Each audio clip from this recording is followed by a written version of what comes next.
जब हम इतनी बड़ी यूनिवर्स को देखते हैं तो हमें हमारी ज़िंदगी बहुत छोटी मालूम होती है। क्या पता कि आगे 1000 साल के बाद यूनिवर्स के कौन से राजों से पर्दा हटेगा। फ्यूचर में हमारे अर्थ का क्या बनेगा, ज़िंदगी कैसी होगी, टेक्नोलॉजी कहाँ पर होगी। और ये सब देखने के लिए आगे आने वाली जनरेशन तो मौजूद होंगी, लेकिन हम नहीं होंगे, क्योंकि हमारी ये ज़िंदगी ख़त्म हो जाएगी। इंसान की लाइफ स्पेन को बढ़ाना साइंस का सीरियस सब्जेक्ट बन चुका है। बहुत सारी रिसर्च की जा रही है कि हम ह्यूमन लाइफ को कैसे बढ़ाएं या उसे कैसे रिवर्स करें। बहुत सारे जानवर ऐसे हैं जो बेसिकली हमेशा रह सकते हैं। उन्हें इमोर्टल्स या अमर भी कहा जाता है। जैसे कि इमोर्टल जेलीफिश, ये एक्चुअली अपनी एजिंग प्रोसेस को रिवर्स कर लेती है। टर्टल्स अगर बीमारियों और शिकारी से अवॉइड करें तो सदियों तक जिंदा रह सकते हैं। प्लेनेरियन वर्म्स, अगर इसे बीच में कट भी कर दिया जाए तो ये दो अलग अलग वर्म्स में चेंज हो जाते हैं। टार्डीग्रेड, ये शदीद सर्दी, गर्मी और सख्त कंडीशन में भी रह सकते हैं। इन्हें स्पेस में छोड़ के आ जाओ, वहाँ भी ये हज़ारों सालों तक जिंदा रह सकते हैं। लेकिन यहाँ ये सवाल बनता है कि हम इंसानों की ऐसी ज़िंदगी पॉसिबल है? साइंटिस्ट ने कुछ मेजर डिस्कवरीज की हैं जिससे ह्यूमन एजिंग को स्लो डाउन किया जा सकता है। जर्मन साइंटिस्ट ने पता लगाया है कि जीन ट्रांसक्रिप्शन एक ऐसा प्रोसेस है जिसमें सेल एक जीन के डीएनए से एक आरएनए की कॉपी बनाता है।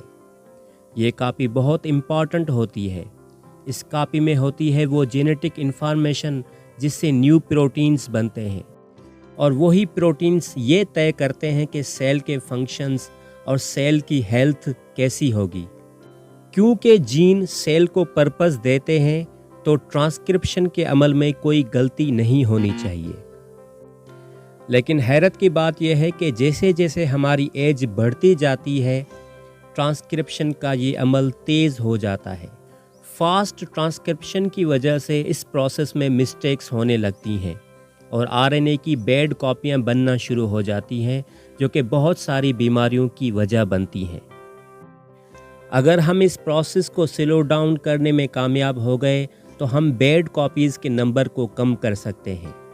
साइंटिस्ट ने वर्म्स और फ्रूट फ्लाइज के ऊपर जीन एडिटिंग करके ट्रांसक्रिप्शन के अमल को स्लो डाउन किया।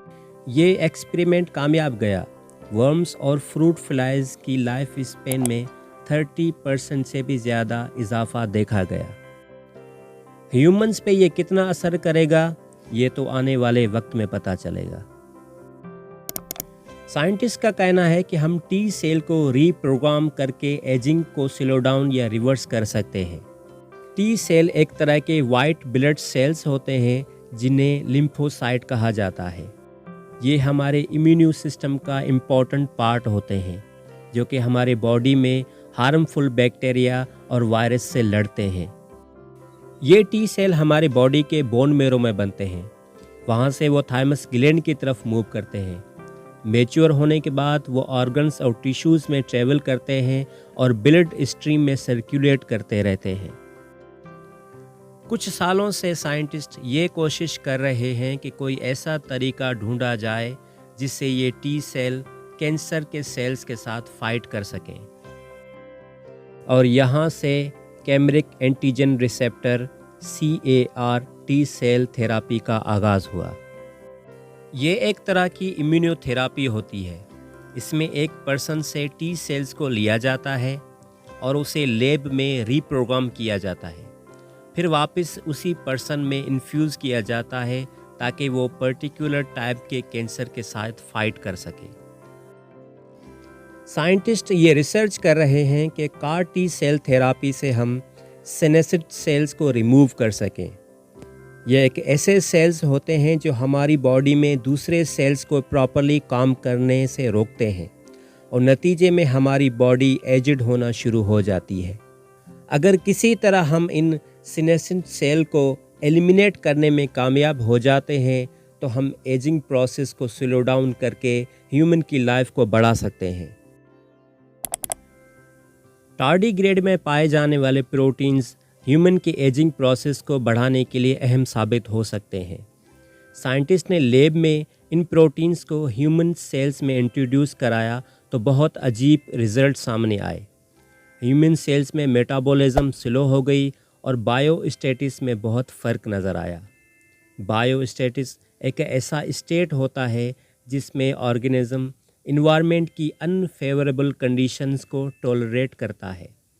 ये मुमकिन है कि इन प्रोटीन्स का इफ़ेक्ट ह्यूमन सेल्स में सिमिलर हो जो टार्डीग्रेड में होता है, तो इंसान भी टार्डीग्रेड की तरह हार्श कंडीशन में सरवाइव कर सकता है।